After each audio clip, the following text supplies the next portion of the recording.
Puji Tuhan, salam sejahtera dalam kasih Kristus. Ada yang ingat gak minggu lalu apa ya khotbahnya ya? Apa? Gak kedengeran. Ayo. Hah? Minggu yang lalu? Kayaknya itu udah beberapa minggu yang lalu deh. Tapi betul memang ada serangkaian gitu ibadah yang sejati. Terus dari yang bertahan, ibadah yang sejati, terus minggu yang lalu kuasa doa ya. Kuasa doa dan terobosannya. Di mana melalui persekutuan doa yang kuat itu seringkali di situ Tuhan mengutus orang-orang tertentu untuk pergi keluar ya. Melayani, menginjil atau bersaksi bagi orang lain ya. Lalu kemarin saya kasih contoh tentang Paulus dan Silas. Bagaimana mereka ditangkap, diderah tapi mereka tetap punya sukacita. Malah bernyanyi, berdoa dengan keras sehingga orang heran seperti gempa bumi terjadi, pintu penjara belenggu di tangan semua terbuka. Kuasa doa seperti itu. Mungkin kita gak di dalam penjara ya. Tapi seringkali hati kita terpenjara. Terpenjara oleh pikiran kita sendiri. Yang sempit. Pikiran yang sempit. Pikiran yang egois. Pikiran yang mau menang sendiri. Pikiran yang penuh kekhawatiran. Pikiran itu seringkali kalau kita gak bisa lepaskan di bawah kaki Tuhan dan kita membebaskan diri kita dengan pertolongan Tuhan, dengan kuasa doa, maka kita sudah terpenjara sebetulnya oleh ke sifat-sifat dan karakter kita sendiri gitu. Tetapi kalau kita mau terus bernyanyi, kita terus memuji Tuhan, maka belenggu itu bisa dilepaskan ya. Kita terlepas, penuh sukacita mukanya, terus berbicara dengan orang menyenangkan, akhirnya orang tertarik untuk menjadi seorang anak Tuhan. Itu semuanya inti inti pengenalan kita kepada Tuhan itu seperti itu ya. Saya aja dengerin lagi YouTube-nya ya, supaya saya juga diberkati gitu loh ya oleh khotbah itu gitu. Jadi kita memang harus dengar supaya kita nggak lupa. Karena apa? Kemampuan otak kita hanya bisa menyerap 20%. Makanya saya khotbah gak mau lama-lama, buyar semuanya. Akhirnya adanya saudara cuma kedip-kedip gitu. Ya, kan di sekolah kita dibilang kita mesti 35 menit, paling lama 40 menit. Supaya otak kita ini bisa menyerap. Nah malam ini saya mau berbicara tentang rahasia kemenangan Daud. Nah ini kita mesti belajar nih ya. Daud itu hidupnya bukannya langgeng, Daud itu hidupnya bukan mulus seperti jalan tol, enggak. Daud itu hidupnya penuh dengan peperangan, penuh dengan pergumulan, penuh dengan kesalahan, jatuh dalam dosa, terus ada banyak hal yang dia alami. Enggak membunuh orang, mau dibunuh sama rajanya sendiri. Mau dikudeta sama anaknya sendiri. Luar biasa kan ini. Apa yang Daud alami itu luar biasa. Dulu saya udah pernah khotbah tentang ini beberapa tahun yang lalu. Tentang bagaimana Daud dikasihi Tuhan. Tuhan sendiri loh yang berkata loh. Bahwa Daud adalah hambaku yang berkenan kepada Tuhan. Nah ini saya mau ulangi tapi dengan versi yang agak berbeda. Kita buka ayatnya 2 Samuel 8 ayat 14b. 2 Samuel 8 ayat 14b. Yang namanya Samuel enak ya, sering disebut ya. Jadi orang gak bisa lupa sama namanya Samuel gitu ya. Sering disebut-sebut-sebut. Makanya kalau Samuelnya gak ada di gereja, adanya di mana-mana, kesian sekali ya. Puji Tuhan Samuel kita di sini ada di dalam gereja ya. Samuel yang satunya datang gak ya? Ada 3 Samuel di sini ya. Puji Tuhan. Semi, Samuel Chandra, Samuel Panjaitan, Samuel siapa lagi? Satu lagi. Puji Tuhan. 2 Samuel 8 ayat 14 berbunyi gini. Kita berdiri bersama-sama. 2 Samuel 8 ayat 14.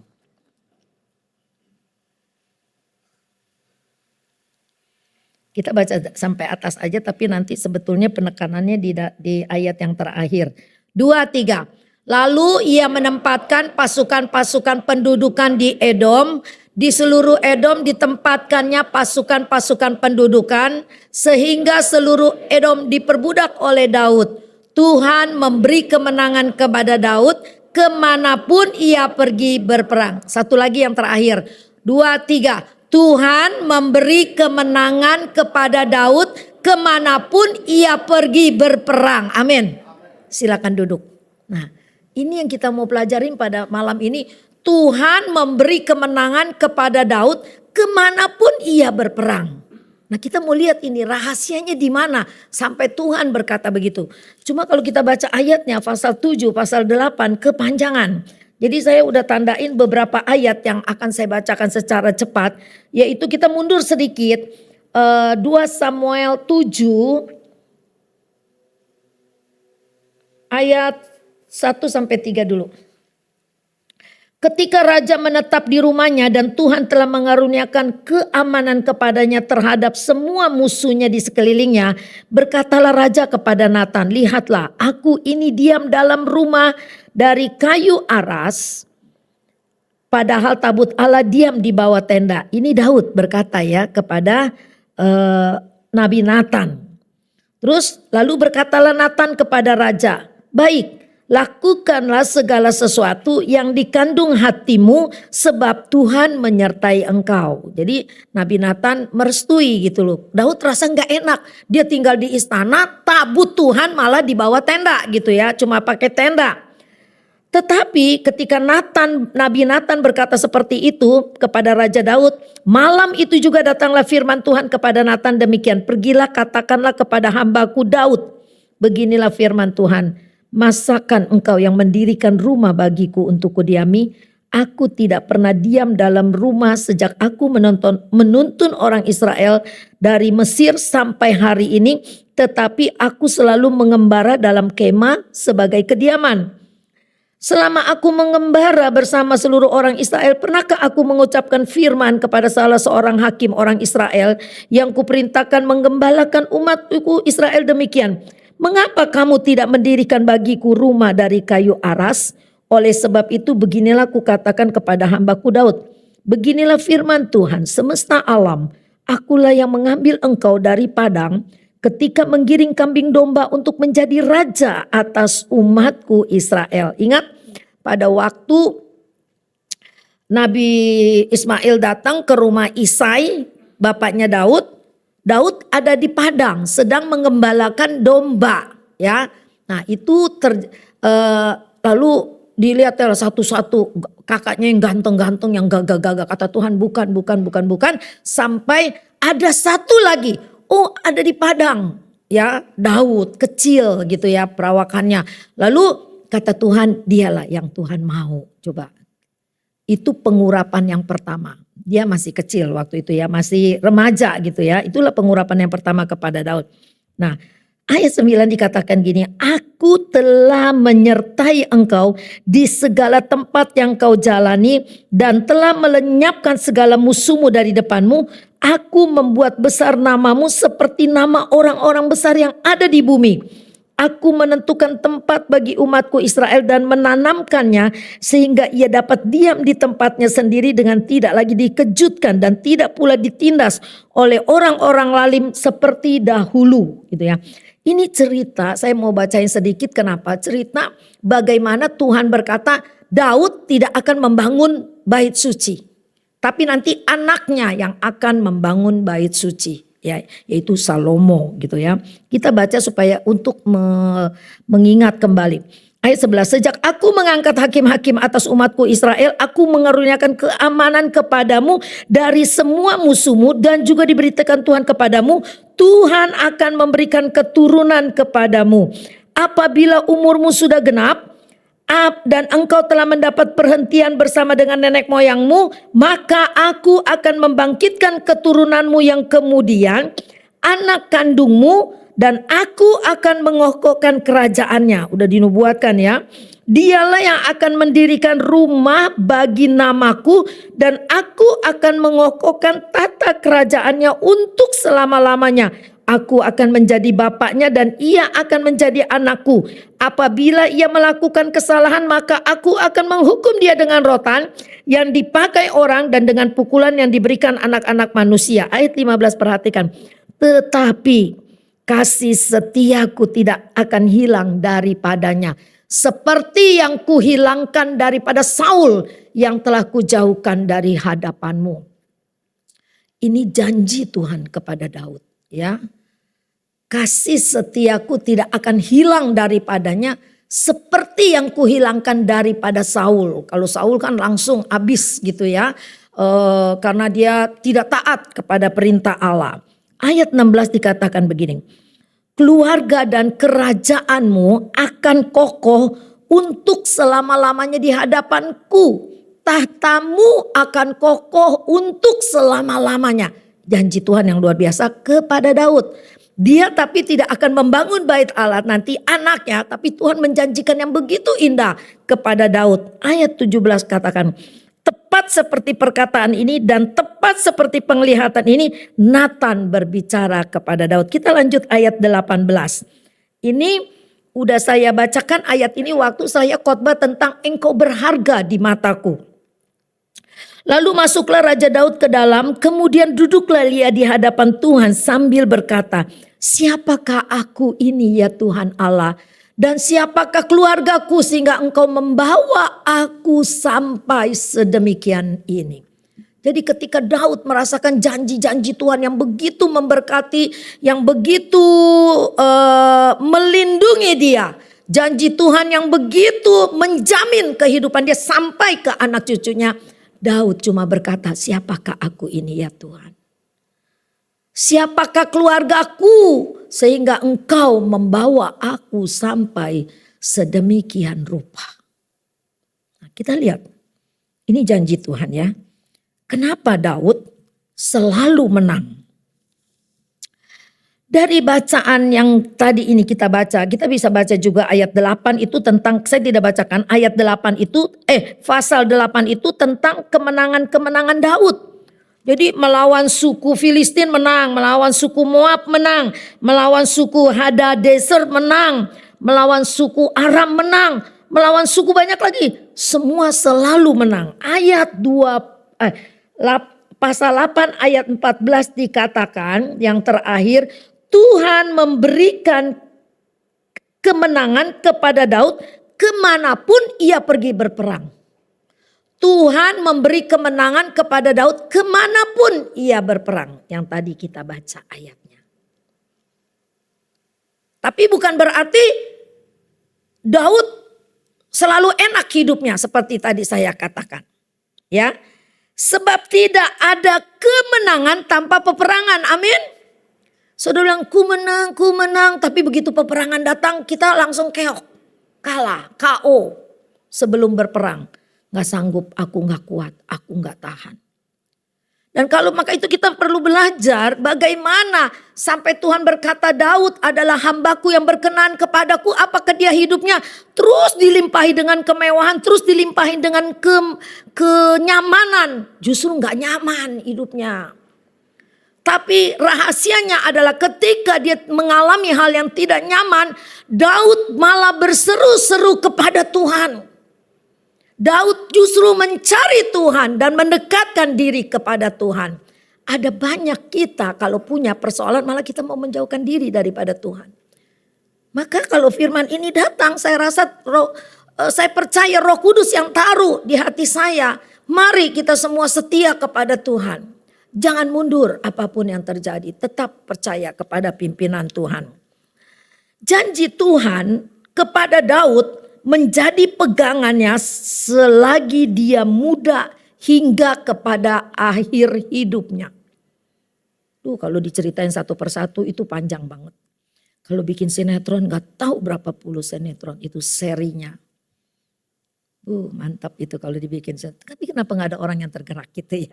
Malah kita lihat cerita-cerita yang menyeramkan dari hamba-hamba Tuhan yang jatuh di dalam dosa seksual. Nah, janji Tuhan atas Daud menjadi pegangan buat dia dalam menjalani. Dan saya senang kata-kata yang begini, yang ayat yang tadi kita baca. Tuhan memberi kemenangan kepada Daud kemanapun ia pergi berperang. Kita mungkin gak berperang dengan pedang. Karena bukan zamannya lagi sekarang perang pakai pedang. Dulu iya pakai pedang. Pakai pedang terus ada kuda gitu kan. Sekarang udah gak zamannya. Peperangannya apa? Nih, di pikiran. Peperangannya di pikiran kita nih.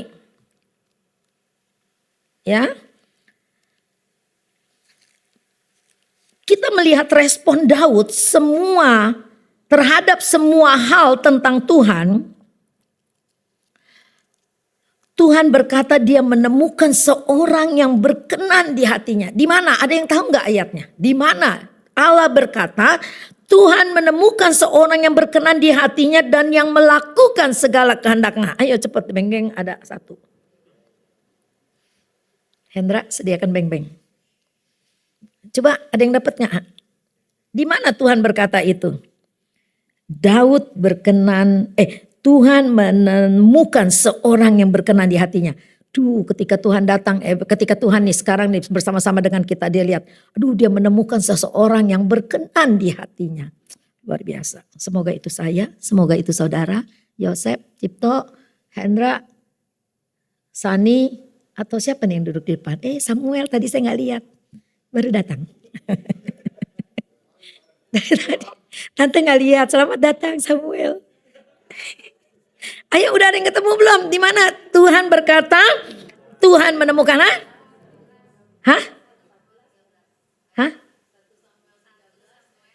Ya coba tampilin Son, 1 Samuel 13 ayat 14.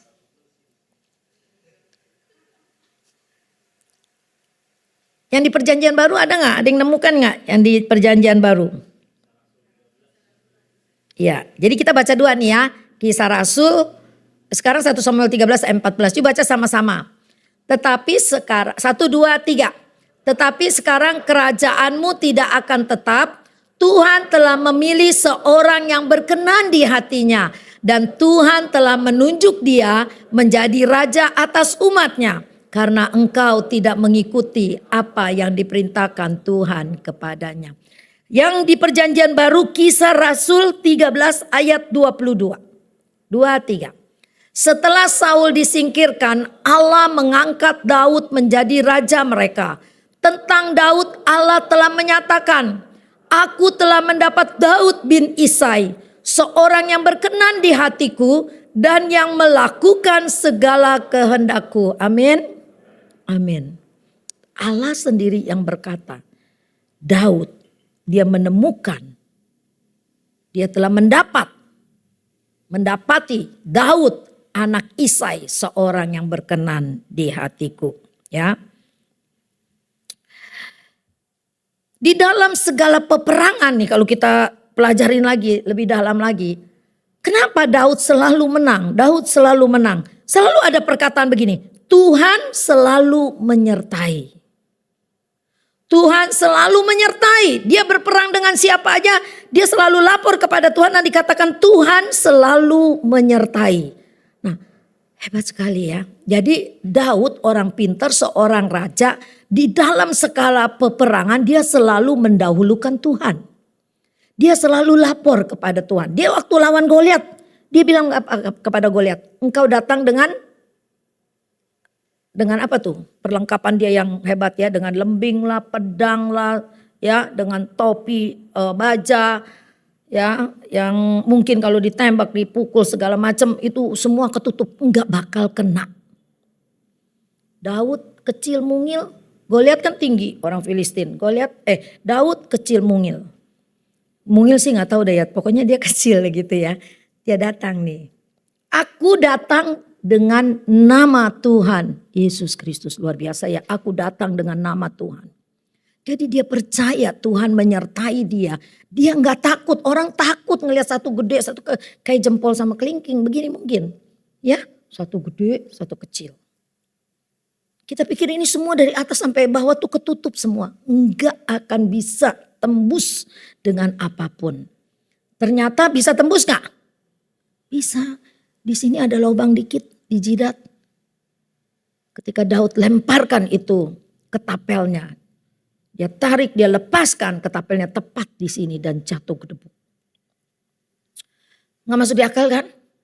Tapi itu yang Tuhan bisa kerjakan.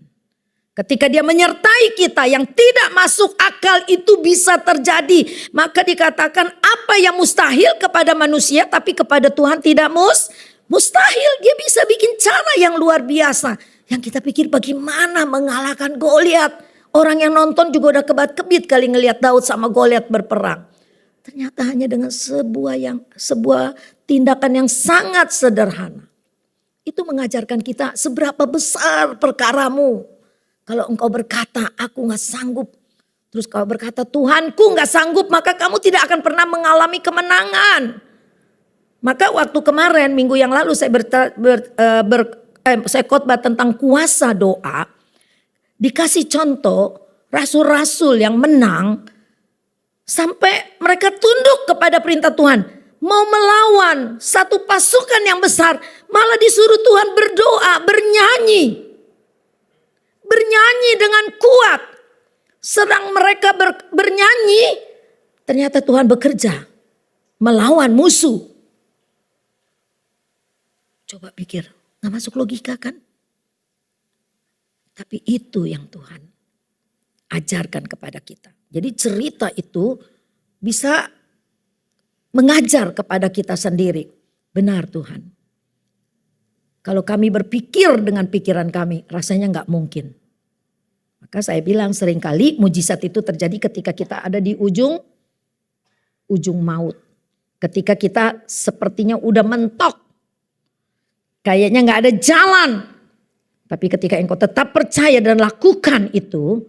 Disitulah mujizat itu terjadi. Dan mujizat itu masih ada sampai hari ini. Tidak ada kemenangan tanpa perang. Tanpa peperangan. Ingat itu. Tidak ada kemenangan tanpa peperangan.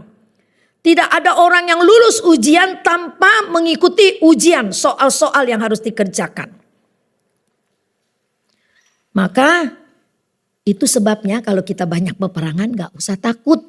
Karena kita lagi dilatih Tuhan untuk menjadi tentara yang hebat. Kita di sini ada polisi, ada tentara angkatan udara. Tentara kita ini kayaknya udah 2 minggu gak datang ya. Tentara angkatan udara kita ini ya. Hah? Lagi tugas? Lagi di udara bertempur mungkin ya. Tapi ada polisi di sini.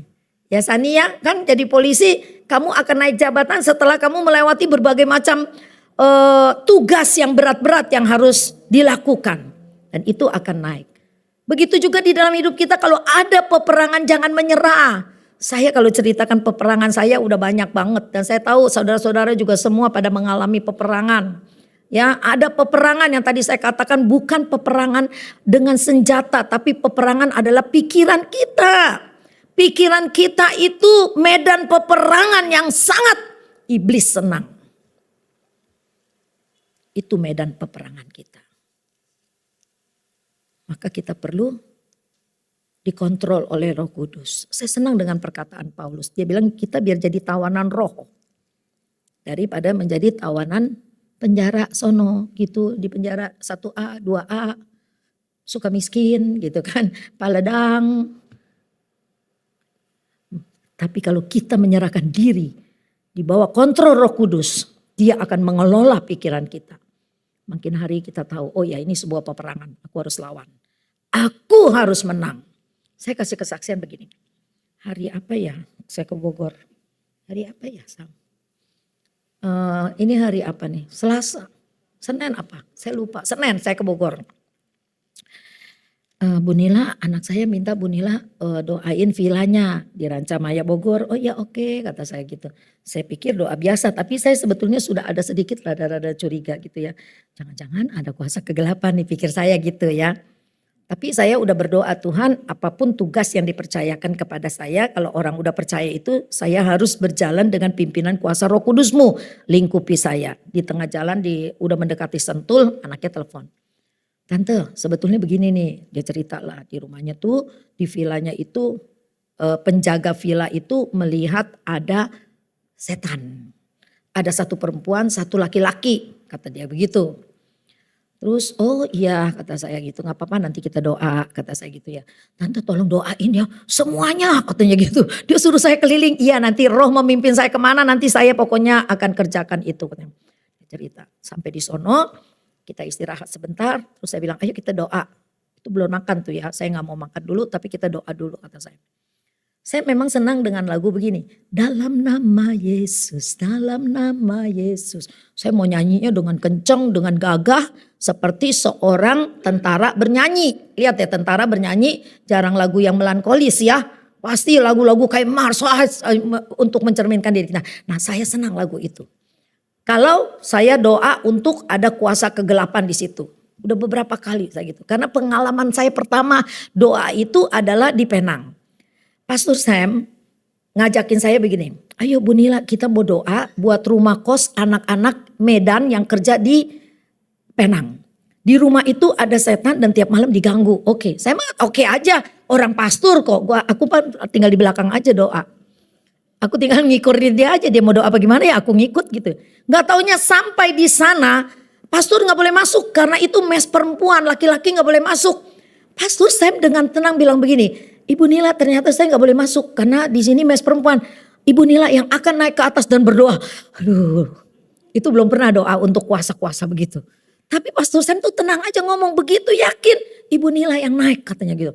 Aduh Tuhan apa yang harus aku lakukan gitu ya. Rumahnya kos itu 3 kamar kan apartemen gitu ya. Sebelum doa aku tanya anak-anak emang kamu ngelihat apa sih di sini? Wah tiap malam kami diganggu dia bilang begini-begini. Terus pada takut iya pada takut jadi kita bergerombolan terus katanya begitu ya. Terus ada saat itu ketika saya berdoa Tuhan apa lagu apa yang seharusnya saya nyanyikan.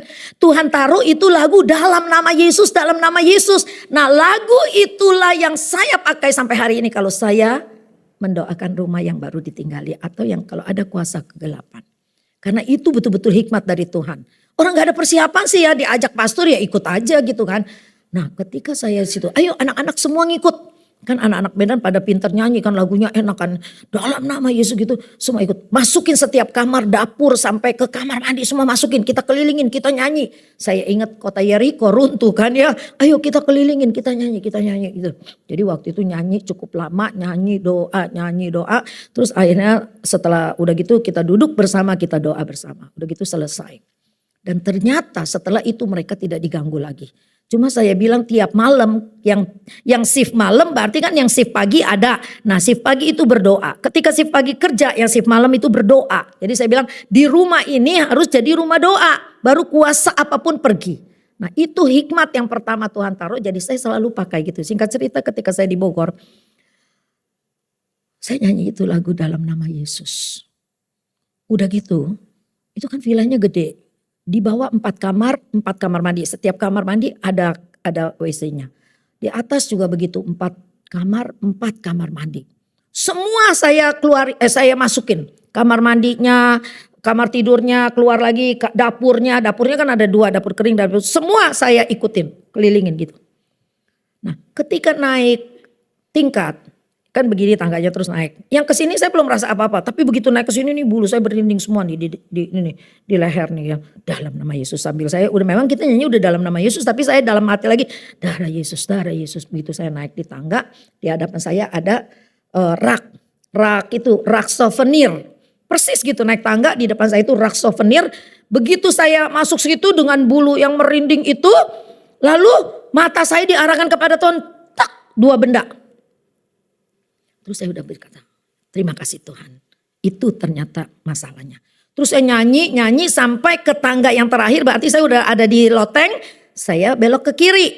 Belok ke kiri ada lagi satu rak souvenir lagi. Ada 2 lagi. Cuk, mata ini langsung ke hati. Oh ya Tuhan saya tahu. Terus akhirnya saya begitu yakin. saya nyanyi terus dengan kuat, saya masukin kamar. Tapi kalau masuk di kamar semua nggak ada apa-apa. Cuma di ruangan itu memang itu sumbernya. Tuhan Roh Kudus nyatakan itu, itulah di situ begitu ya. Tapi saya diam. Saudara tahu, tiba-tiba saya sesak napas. Saya sesak napas, terus saya nyanyi sampai berat. Rasanya gitu kayak orang habis lari-lari. Padahal ini gak lari, jalan. Tapi saya bilang Tuhan saya harus menang, Tuhan saya harus menang dalam hati saya nih ya. Terus Tuhan saya harus menang, Tuhan kuatkan saya. Saya tahu itu ada perlawanan dari kuasa kegelapan.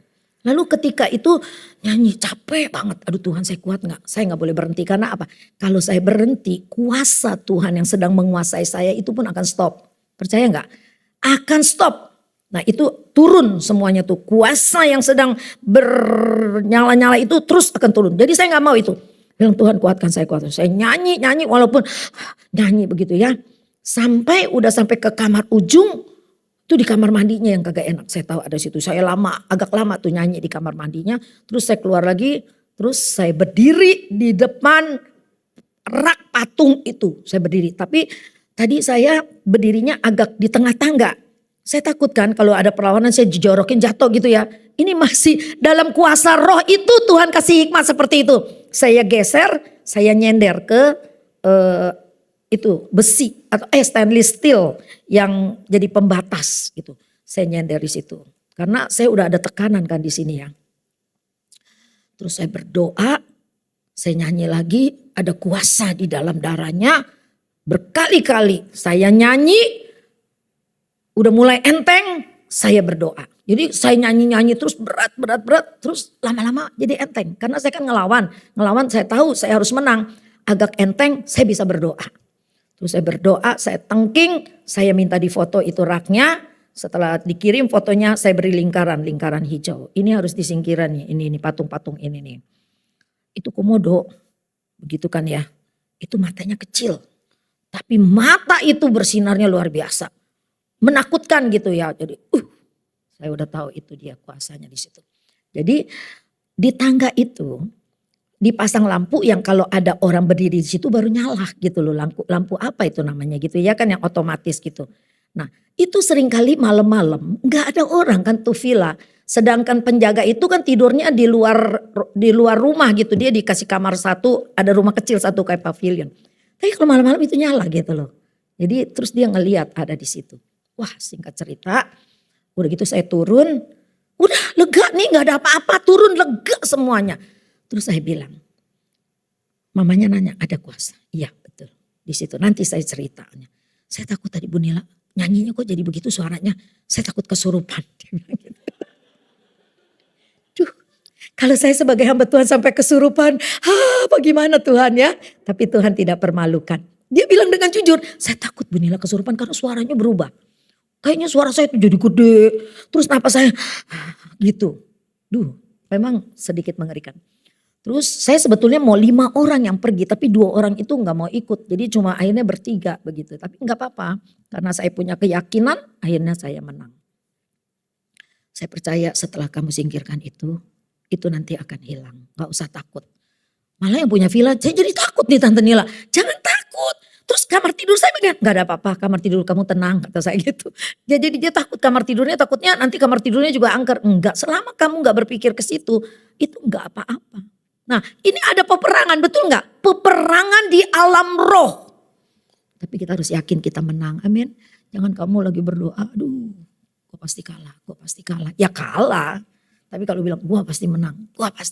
Saya aja udah mengalami tekanan itu, saya bilang gak boleh berhenti. Ini ada perlawanan. Ini hati berkata-kata terus nih kepada Tuhan. Ada perlawanan gitu. Ya saya. Terus ada yang tanya, terus diikutin pulang. Enggak lah, ngapain dia ngikutin saya.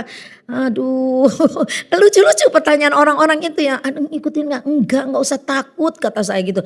Jadi akhirnya saya pulang. Terus tapi kemarin ya, saya mau naik mobil tiba-tiba saya jatuh. Sepatu Skechers saya itu memang udah lama. Terus saya berpikir gini, sayang udah lama gak dipakai. Lalu saya pakai nih, cuma mau ke rumah sakit tuh pakai sepatu. Saya pikir gini, rumah sakit kan jalannya jauh, kalau pakai sepatu tuh lebih enak gitu pakai sepatu Keds gitu kan. Malah saya jatuh gubrak gitu ya. Saya jatuh gubrak itu si Marcel kaget cerit. Popo gitu kan ya. Duh Cel, Popo gak bisa bangun Cel. Terus gak apa-apa Cel, Popo gak boleh bangun dulu. Biar tenang dulu nih ya.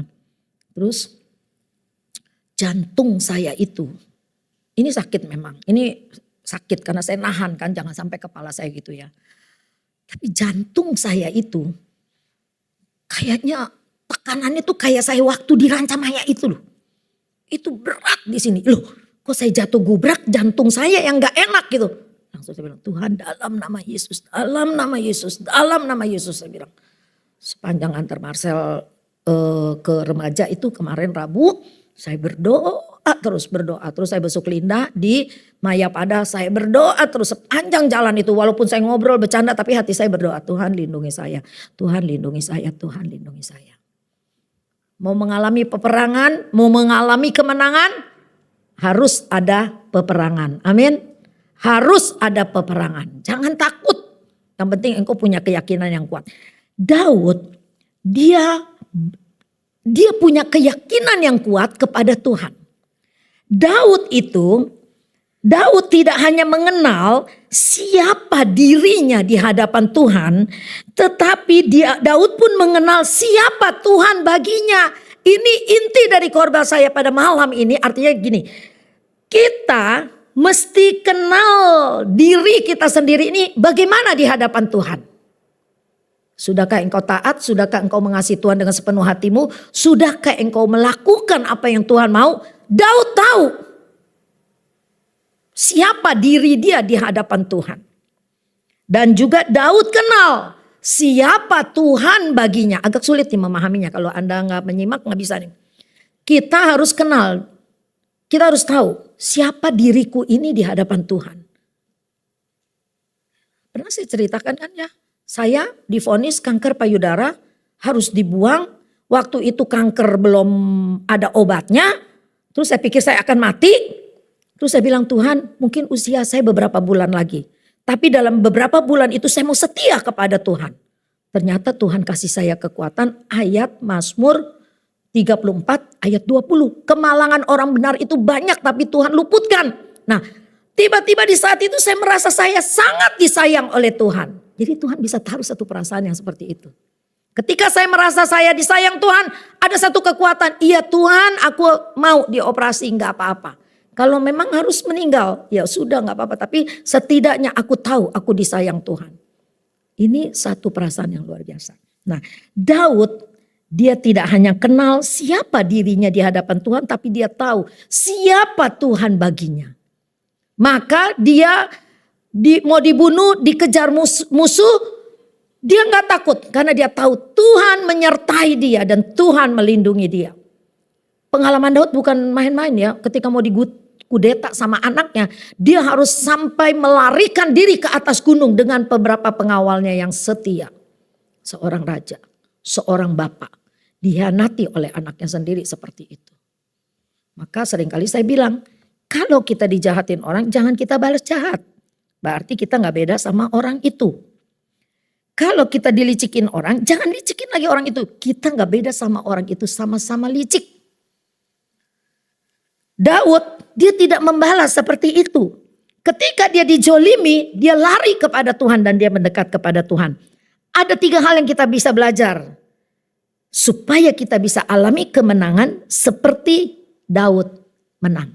Rahasianya apa? 1, sederhana sekali. Tahu diri. Loh, kok gitu tahu diri? Daud sadar bahwa ia bukan siapa-siapa dan tidak bisa berbuat apa-apa tanpa Tuhan. Tadi kan dia bilang, siapakah aku ini Tuhan? Sampai engkau memperhatikan aku sedemikian rupa. Sampai kepada keluarga dan keturunanku engkau memperhatikan aku. Siapakah aku ini Tuhan? Dia tahu diri. Kalau bukan Tuhan yang menyertai dia dan menjanjikan satu kehidupan yang penuh kedamaian, sejahtera dan kemenangan, Daud bukan siapa-siapa. Hebat ya pengakuannya ya. Jadi Daud itu punya hubungan yang kuat dengan Tuhan. Itu terbukti di mana? Dari Mazmur yang kita baca. Itu kan banyak karangan Daud. Salah satunya kita baca yuk. Mazmur 119 ayat 164. Mazmur 119 ayat 164. 7 kali dalam sehari aku memuji-muji Tuhan karena hukum-hukum-Mu yang adil. 7 kali dalam sehari aku memuji-muji Engkau. Berarti sepanjang hari lah menurut saya hatinya selalu penuh dengan pujian kepada Tuhan. Karena dia sadar hukum-hukum Tuhan itu adil. Nah, kita belajar seperti itu. Mendekatkan diri kepada Tuhan. Karena Daud tahu kemampuan dirinya. Saat berperang Daud tahu kalau bukan Tuhan menyertai dia tidak akan pernah menang. 1 Samuel 17 ayat 45 ditampilkan aja ya. 1 Samuel 17 ayat 45 itu pernyataan Daud yang sangat spektakuler. Ketika dia melawan Goliat. Engkau mendatangi aku dengan pedang dan tombak dan lembing. Tetapi aku mendatangi engkau dengan nama Tuhan semesta alam. Allah segala barisan Israel yang kau tantang itu. Daud masih muda loh, belum jadi raja waktu melawan Goliat. Ya, tapi dia udah diurapi dengan pengurapan yang pertama waktu waktu Allah mengutus nabi ke rumahnya dan inilah Daud. Orang yang Tuhan pilih. Padahal waktu itu dia jadi gembala. Jadi gembala di padang bukan jadi gembala di gereja, terhormat dan dihormati. Tapi jadi gembala di padang gak pernah diikut sertakan dalam rapat, dalam apa. Gak terpandang. Orang yang dibawa gembala itu. Urusannya cuma domba, binatang. Tapi itu yang Tuhan pilih ya. Nah yang kedua. Tadi yang pertama tahu diri. Daud sadar bahwa ia bukan siapa-siapa kalau Tuhan tidak menyertai dia. Yang kedua adalah tahu rasa. Apa itu tahu rasa? Tahu rasa maksudnya begini. Daud pernah berada pada kondisi di mana dia benar-benar merasa sendiri. Sepertinya Tuhan tidak ada dan sangat jauh. Daud pernah merasa seperti itu. Karena seringkali perasaan bukanlah kenyataan, cuma perasaan gitu kan ya, bukan kenyataan. Nah, ketika Tuhan terasa jauh, saat yang sama Daud justru mendekat kepada Tuhan. Baca ayatnya Mazmur 22 ayat 1 sampai 3. Justru dalam keadaan yang seperti itu Daud bukan menjauh daripada Tuhan. Perasaannya dia rerasaan gitu kali ya, kalau orang Benteng bilang rerasaannya aduh Tuhan kok jauh, sepertinya Tuhan kok gak tolong saya, sepertinya kok Tuhan tolong yang lain tapi saya enggak, ini rerasaan namanya. Tapi ketika dia punya perasaan begitu, dia malah berkata begini kepada Tuhan. Mazmur berapa tadi? 22 ayat 1 sampai 3. Untuk pemimpin biduan menurut lagu Rusa di Kala Fajar, Mazmur Daud. Allahku, Allahku, mengapa engkau meninggalkan aku? Aku berseru tetapi engkau tetap jauh dan tidak menolong aku. Allahku, aku berseru-seru pada waktu siang tetapi engkau tidak menjawab. Dan pada waktu malam tetapi tidak juga aku tenang. Padahal engkaulah yang kudus yang bersemayam di atas puji-pujian orang Israel. Bukankah ayat ini sering kita bilang bahwa Allah bertata di atas puji-pujian. Daud punya pengalaman yang punya rasa yang begitu jauh ya, tapi malah dia mengeluarkan satu ungkapan yang luar biasa. Padahal engkaulah yang kudus yang bersemayam di atas puji-pujian orang Israel. Inilah yang membuat Daud punya kekuatan di saat lemah.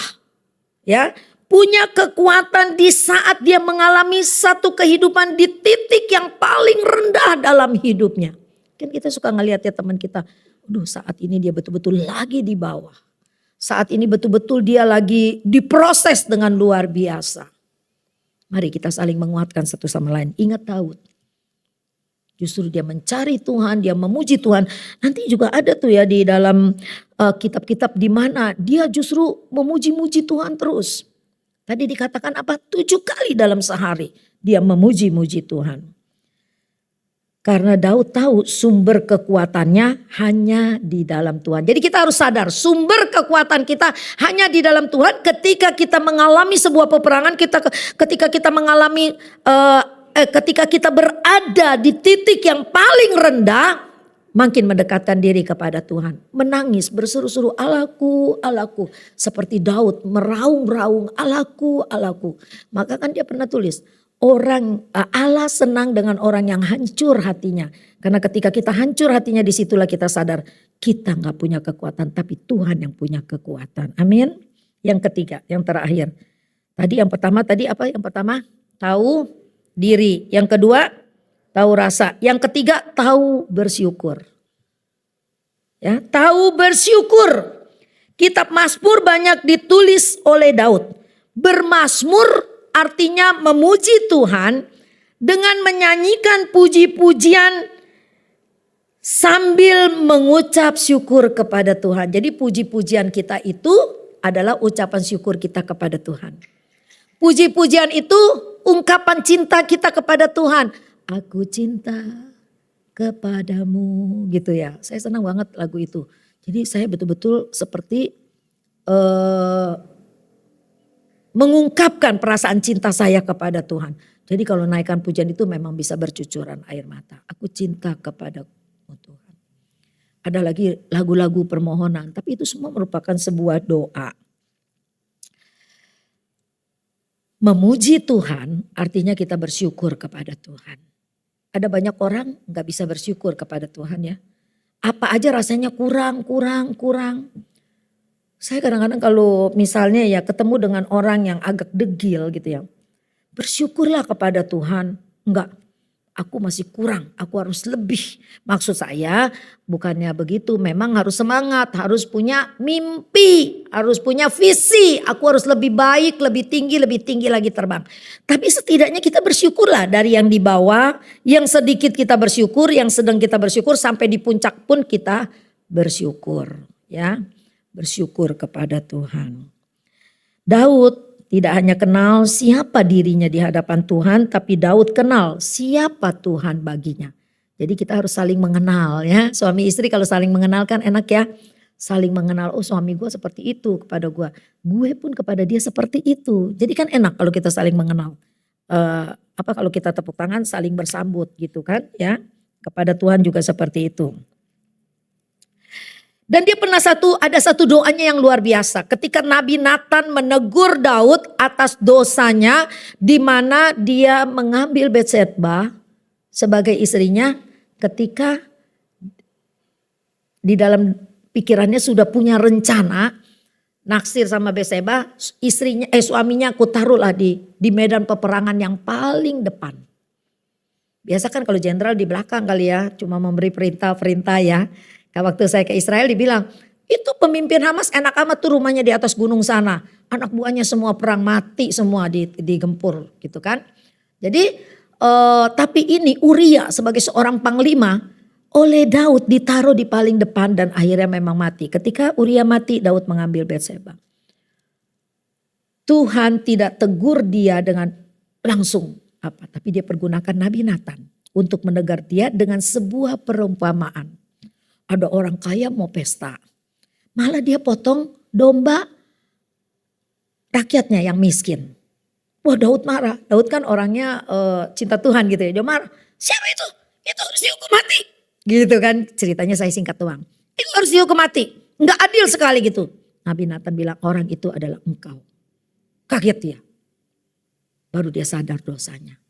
Ketika dia sadar dosanya, dia minta ampun kepada Tuhan dan ada satu doanya yang sangat terkenal. 51 ayat 3 Mazmur 51 ayat 3. Mazmur 51 ayat yang ketiga bilang begini.